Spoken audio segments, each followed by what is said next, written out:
Real quick, I'd like to give a massive shout out to all the homies at the Patreon who chose to support the cult and to help to keep the lights on. If you want more information on how to support the channel and get your name up there with these chats, well, fucking check out the video description.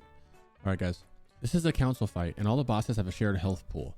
The fight itself is relatively easy as you just dodge AoE and kill the Paladin. However, there are 4 different bosses, each of them a different class and each with their own abilities. The way you handle these bosses is crucial to your success, so we'll spend most of the time talking about them.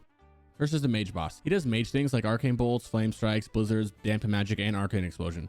Because of that arcane explosion, nobody can get close to him, so you actually need a mage to tank this boss. Your job is to spell steal dampen magic and spam into the boss.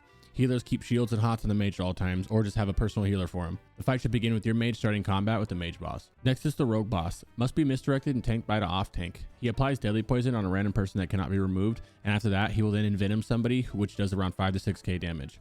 Healers make sure to spam the shit out of whoever gets it, and you'll be fine.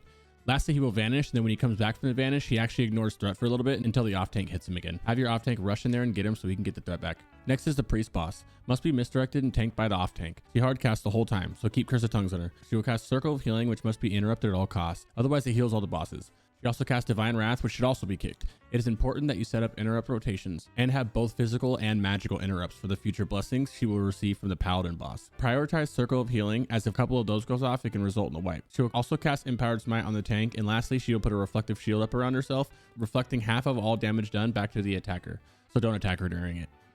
Last is the Paladin boss. Must be misdirected and tanked by your main tank. This is the main target that everyone will be attacking, and he's got a ton of abilities. 2 blessings that do the same exact thing except for one's magical and one's physical. 2 judgments that do a decent amount of damage on their own, but can also be used at the same time for an insane amount of damage. So during this time, have 3 healers spamming into your tank. He's also got 2 annoying auras, one that gives all the bosses 20% more armor, and then another one that gives them all 250 magical resistance. He then has a stun that needs to be dispelled immediately, and lastly, he will consecration every 30 seconds. Because of the consecration, the tank just moves every time you consecrate in a nice little circle. As for everyone else, make sure you spread out around the room and don't cluster up, otherwise you can get all hit with the AoE.